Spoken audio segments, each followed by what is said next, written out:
Welcome everyone to the 2023 Vision Spectra Conference. Thank you all so much for joining us, and in this session you will hear from George Killian, an application scientist at Headwall Photonics. With a background in science and chemical analytics, George explores the possibilities of hyperspectral imaging when trying to address real-world needs. Today he is joining us to show how hyperspectral scanning can bolster the real-time inspection process. If you have any questions or comments, you can type them right into the conference chat box that is on your screen. And if you missed part of today's session, you can always come back later and watch it on demand. If you have any technical issues throughout this event, please log out and back in to rejoin the session. George, we appreciate you taking the time to present at the 2023 Vision Spectra Conference. Thank you so much, Jacob. Hello, again, my name is George Killian, and I'm an applications scientist here at Headwall Photonics in Bolton, Mass, here in the United States. It's my pleasure to present and demonstrate today just how quick and intuitive offline hyperspectral scanning solutions can be. When it comes to machine vision, there are many tools at our disposal, but at the end of the presentation, I'm confident you will all see just how seamless it is to integrate an offline scanning stage and a hyperspectral imaging sensor to be able to gain more information about your product, improve quality, and overall customer satisfaction. So let's jump on in. First, I'll be giving a brief overview of Headwall Photonics and a brief overview of hyperspectral imaging for those of you that may not be familiar with this technology.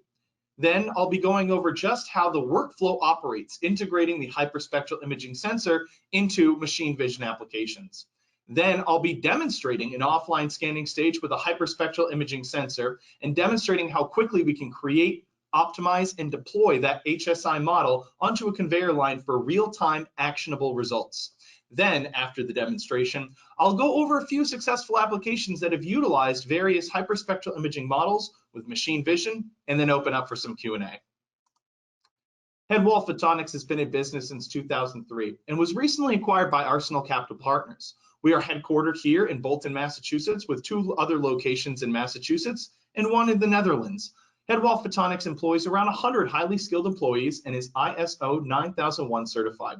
Across the different sites, Headwall has around 40,000 square feet of engineering and manufacturing facilities, and we serve a large global customer base across our core markets. We have decades of experience integrating hyperspectral imaging for both remote sensing applications and machine vision. So what is hyperspectral imaging? To define it most simply, hyperspectral imaging combines the spatial information of an image with the chemical discrimination of spectroscopy to create a powerful measurement technique. Take the image of the 2 parrots on the left-hand side of that screen. A generic RGB camera would return an image that looks like that, with measurements of the reflectance of light for a red color, a green color, and a blue color, for each of the spatial pixels in the scene. But with hyperspectral imaging, we get measurements of the reflectance of light for hundreds of different bands. Hyperspectral imaging sensors generally operate within the visible spectrum, near-infrared spectrum, or the shortwave infrared spectrum. But of course, many sensors can be created for specific applications. The data is stored as a hypercube, which you can imagine as either hundreds of images of the scene of all of those different wavelengths, or as individual spectra for each of the spatial pixels in that scene. Perhaps you've heard of multispectral imaging. What benefits does hyperspectral imaging have over multispectral imaging? While they both can cover the same range, generally multispectral imagers max at around 40 to 50 bands, while hyperspectral imagers collect continuous spectral information for each pixel over the entire range. With a complete spectral range, those classification models are able to utilize hyperspectral imaging data better and are able to calculate differences and classify the pixels in the scene. How might that look in a machine vision application? Well, there's many types of hyperspectral imaging sensors. The ones that I'll be demonstrating in a bit are push broom sensors. So we'll be gathering a spatial frame, just a single line of spectral data, and build a complete data cube of the scene. In terms of machine vision, we move that scene below the sensor, which remains motionless, achieving a complete view of the scene. So for example, we would collect line by line the spectral information of this fish fillet, and that hyperspectral imaging sensor would build the complete scene. Of course, our sensors collect raw data, which we want to convert to reflectance for analysis. Therefore, we need a white and dark reference and an illumination source. The illumination source is usually a QTH light source, although broadband LED and other light sources can be used. So how do we take hyperspectral imaging data and utilize it for classification models and machine vision? Well, first, we will collect the training data, where we've ground truth the samples and scan them with a hyperspectral imaging sensor.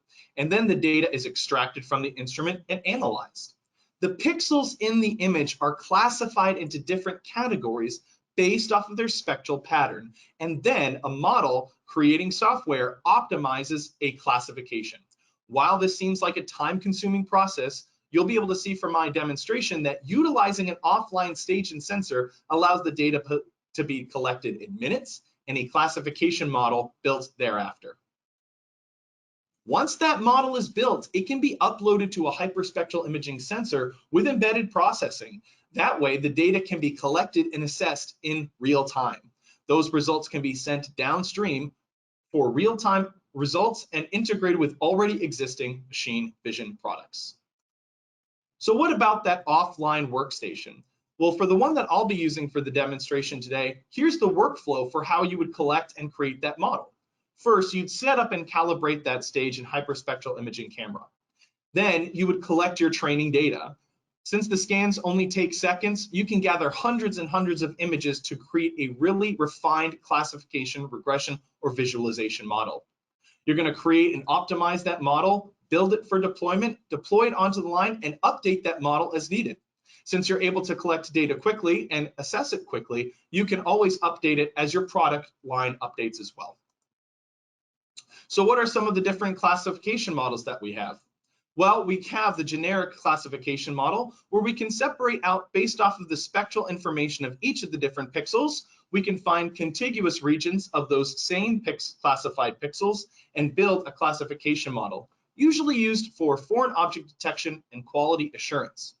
Using the same spectral information, we can also build regression models that can get quantitative measurements or estimates of objects from the hyperspectral imaging data.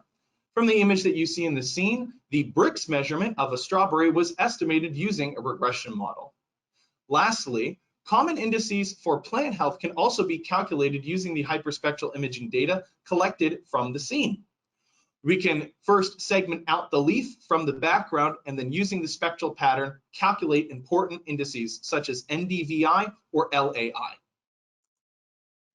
Now that you understand how we're able to create the offline model and deploy that offline model, we're going to be watching a demonstration of just that. Now we're going to be able to see how quickly and efficiently we can make and deploy a model utilizing an offline scanning stage. We're going to be using this particular offline scanning stage with QTH lighting sources and a V-near hyperspectral imaging sensor. This sensor goes from 400 to 1,000 nanometers with approximately 1,000 spatial pixels. For this particular model, we're going to be calculating the percentage of artificial sweetener present in a sugar and artificial sweetener mixture. Once we've collected the data, we'll be able to process and create a model in minutes utilizing the hyperspectral imaging model making software. Now let's see just how easy it is to collect data and create a model using the offline scanning stage and this model creating software. I've already calibrated my instrument with a white and a dark, and I've placed my samples on the stage, so I can simply press scan and record, and the stage will move from the noted start and stop positions and collect data along the way. I can see my sugar and sweetener mixtures passing by, and once that data is done collecting, the stage will return to its home position, and I'll be able to create my model. In order to create a regression model, I first have to create a classification model. To do so, I'm going to paint pixels in the scene and assign them to a particular class. I'm going to start by creating a background class. I simply move my mouse over in the image and paint those pixels of interest and add them to the class. In addition to the background of the conveyor belt, I also have the background of the stage. I also have these plastic cups that I want to note as a different class and separate from the sugar and sweetener. Lastly, I have the sugar and sweetener mixtures. I simply hover my cursor over the scene, drag, and paint those pixels of interest.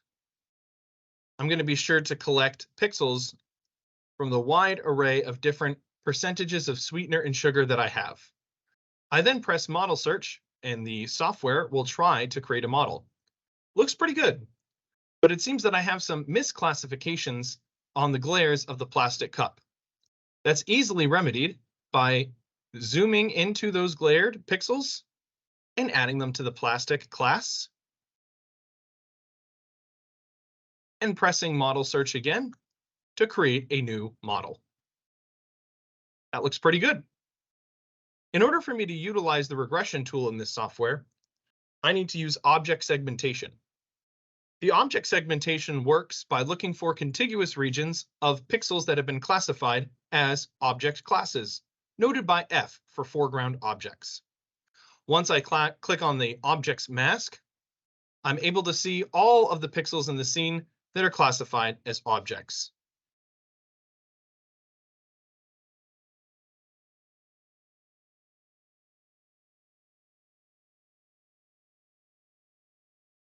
From these objects, I can see the object decisions. They're all being classified as sweetener. And I can add some regression values to each of these different objects. I'm going to name this variable sweetener and assign those values accordingly.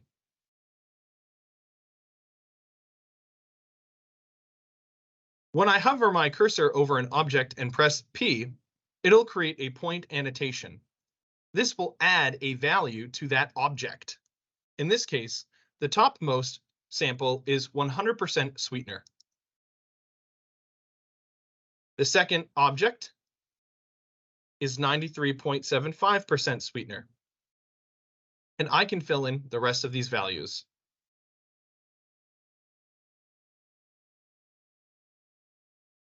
Now that I've added values for all the sweetener objects in the scene, I can then tell the software to create a model, and it will build a regression model based off of that data. Looks like a pretty strong regression value. I can also click on the regression pane and get a heat map representing the different values on that scale. Now that I've built a regression model that I feel that I'm happy with, I can deploy it in real time with the hyperspectral imaging sensor with embedded processing. If I feel that this model isn't strong enough, I can always improve my classification model by adding more pixels to the different classes, or I can add more points of known values to my training data. Now that we've made a regression model that we're happy with, we can deploy it to see those results in real time. We're going to be using a hyperspectral imaging sensor with the same range as before, but this one has embedded processing. We're going to be using a miniature conveyor belt stage, and we're going to be sending down some artificial sweetener and sugar samples with unknown concentrations. That way we can be able to see the power of the model and get actionable results. Now it's time to deploy our model. We've created a classification model to distinguish between the background, the stage, the plastic container, and the sweetener sugar mixture. We've also created a regression model that is able to calculate or approximate the percentage of artificial sweetener present in the mixture. We're now connected to the hyperspectral imaging sensor with the embedded processing capabilities. And now we can send these unknown samples down the line. As the conveyor belt is moving, the hyperspectral imaging sensor, along with the embedded processing, will be able to classify the images as they go by, as well as calculate regression values and be able to send them downstream for actionable results. Well, I hope you enjoyed that demonstration. So now that we've seen that we can use those tools, how do we use them commercially? How has Headwall's machine vision sensors and software tackled problems in the real world? Well, perhaps the most common application within the umbrella of machine vision applications is food quality and inspection, ensuring that the product is of the highest quality in the safest possible condition and free of any contaminants. Hyperspectral imaging allows us to see the unseen far better than the human eye could. Machine vision has been able to use to detect rotten pieces of fruit and vegetables, fat content of meat, discerning between hard and soft shell shrimp, and much more. The example you see on the screen is that of determining foreign objects present in almonds as they are moving down a conveyor belt scene. You see the first image on the bottom there on the left-hand side is that of the raw RGB image. Then we're able to paint those pixels and classify the background, good almonds, almond shells, and rocks. And then we're able to use that classification model to, in real time, identify whether there are any foreign objects that shouldn't be present in that mixture of almonds. We're also able to use foreign object detection with something like cotton. When cotton's picked and put into bags and distributed to the stage for classification and sorting, there are often little filaments that still make their way through. Hyperspectral imaging is able to see what maybe the human eye isn't able to see, those small, thin filaments that make their way onto the stage. One great example of seeing the unseen is that of our hyperspectral imagers that can be used for food quality inspection.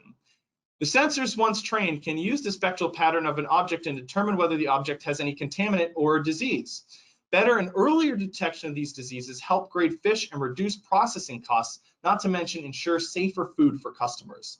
For example, histamine forms from the result of time and temperature abuse of certain species of fish, such as tuna. In most cases, histamine levels in illness-causing fish have been above 200 ppm, often even above 500 ppm. Previously, methods to detect histamine have been done via chemical test strips or point spectroscopy, both of which only assess a small picture of the larger sample. Using our push broom hyperspectral imagers allow users to create a spectral classification from ground truth samples of fish contaminated with histamine and get an entire picture of tuna in similar time. If we take a look at the images on the screen, on the far left is an RGB image of just the tuna.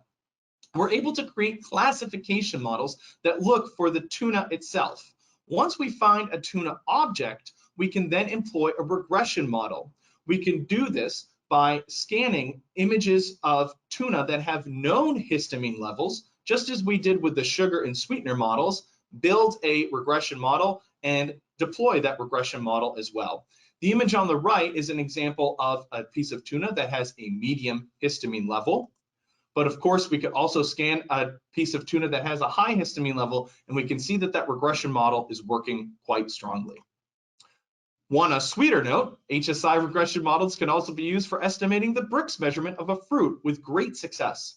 We can use the same modeling software as before and segment out the object that is the berry, and then we can, using known values of Brix for various strawberries, create a training set and a testing set to ensure that our model is statistically strong.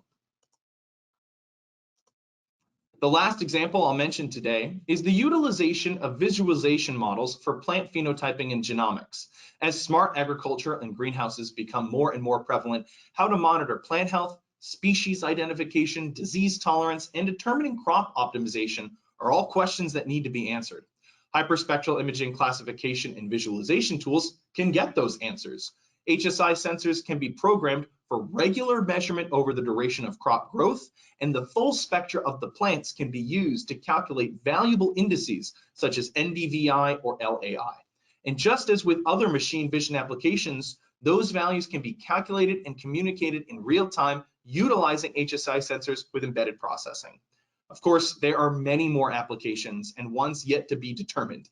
HSI continues to help us see the unseen in real time, and with the latest software, models can be created and optimized in minutes, getting answers faster than ever before. So in summary, HSI is a powerful tool that takes the full spectral information over a range to communicate information about the seed. While the sensor is collecting incredible amounts of reflectance data, that data can be collected, analyzed, and processed in mere minutes. These models, once optimized, can be deployed immediately with HSI sensors with onboard processing. These models can be used for classification, just as we saw for foreign object detection, regression measurements, just as we saw with Brix or the sugar sweetener model, or visualization, just as with plant health and NDVI. These models can be updated regularly as product lines and species change. With all the tools at our disposal, HSI can tackle a wide variety of applications in tandem with machine vision tools.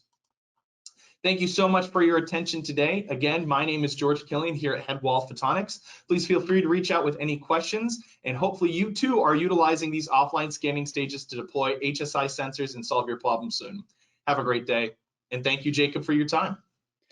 Thank you, George, for presenting on offline hyperspectral scanning's ability to scan and analyze materials. To everyone in the audience, as George just said, if you haven't already, you can type your questions and comments into the conference chat.